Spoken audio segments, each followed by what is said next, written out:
Hello, everyone, and welcome to the Sprint 258 review. This is a normal 2-week sprint. Let's get started. I'll start with the overview, Gilbert on the UI, Adam on providers, and Joe on the platform. As you can see, this was a typical sprint with 112 PRs merged this sprint, and a fairly even split between bugs, enhancements, tests, and other. And over to Gilbert on the UI. Thanks, Jason. So for the UI, Elsa updated Babel Traverse. She also updated Lodash to 4.7.21, and Jason updated Yarn to 4.7.0. The bot updated the UI JSON translation files, along with Joe's help. I fixed a search bar form token issue. Joe updated JSON differ to use Gron, and added cache text conv to instructions.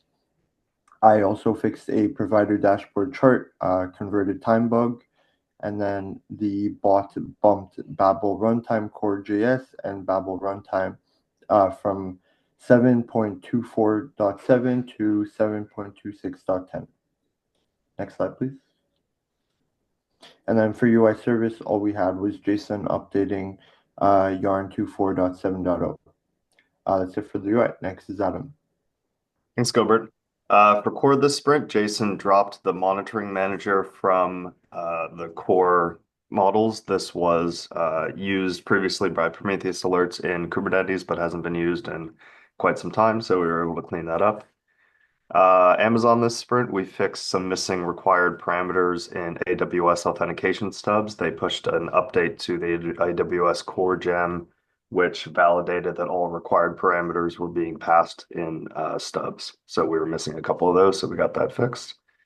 For Foreman, Nasser, we merged one of Nasser's old PRs. He disabled scheduled refresh for the provisioning child manager since that was already being handled by the parent configuration manager. It was essentially duplicating full refreshes, so we're able to get that disabled. Next slide. For IBM CIC, Jason fixed up missing images for the Cinder and Swift subclasses so that they'll show up properly in the UI. And he also deleted some old VCR cassettes for the Prometheus Alert Monitoring Manager. A bunch of work on KubeVirt this sprint. We're parsing VM sockets and threads. Previously, we were only doing cores, but KubeVirt exposes the full CPU topology, so we're missing a number of CPUs if they configured sockets and threads. We're also parsing host memory and CPU so that we can expose it in the reconfigure form in the future. And we also finished up the push to drop Fog KubeVirt, which was sort of a curated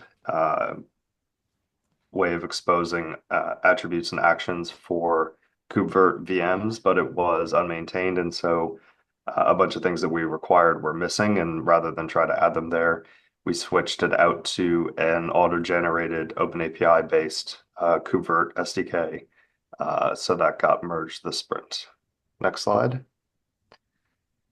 And some work on kube client this sprint. Community user bumped the recursive OpenStruct dependency since there was a breaking change and they pushed a major version. Confirmed that we were not affected by this breaking change, and so we were allowed the newer version of recursive OpenStruct. Another community user updated the Ruby versions for what's tested on CI to all currently supported Rubies. And then Jason and I did some work to clean up the CI there. So I added workflow dispatch and cron triggers. Jason refactored the actions CI to clean it up quite a bit. And we also dropped continue on error since it was hiding failures and added fail fast so that we could see all of the runs but not make it look like it was successful when it wasn't. And finally, we added the KubeVirt SDK. In addition to that, Jason enabled use auto load for the generator so that it generates a more performant library.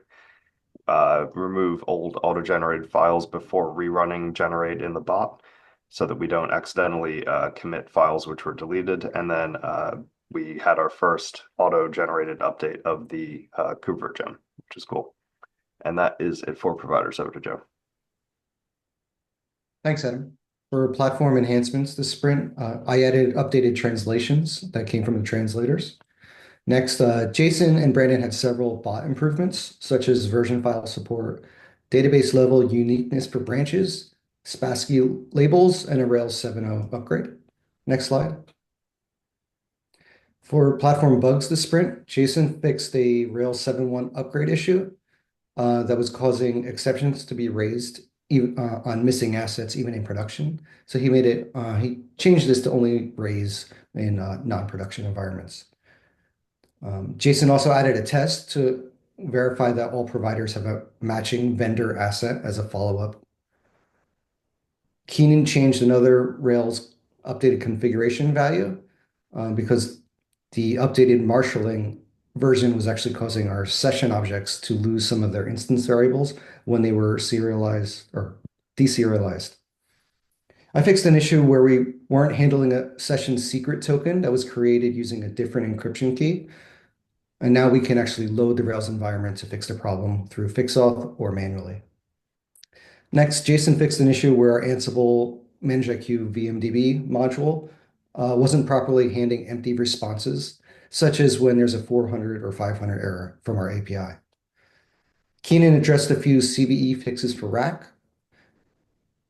As Gilbert mentioned, Jason updated Yarn to 4.7.0. This one is in core. And he also updated the CGI and URI gems for CVEs. And Keenan updated an explicit dependency on Python wheel in RPM build. Next slide. And that's all for our Sprint 258 review. The next review, Sprint 259, will be on April 2nd at the usual place and time. And I'd like to thank all the presenters today, all the contributors to ManageIQ, and our community. Thanks, everyone.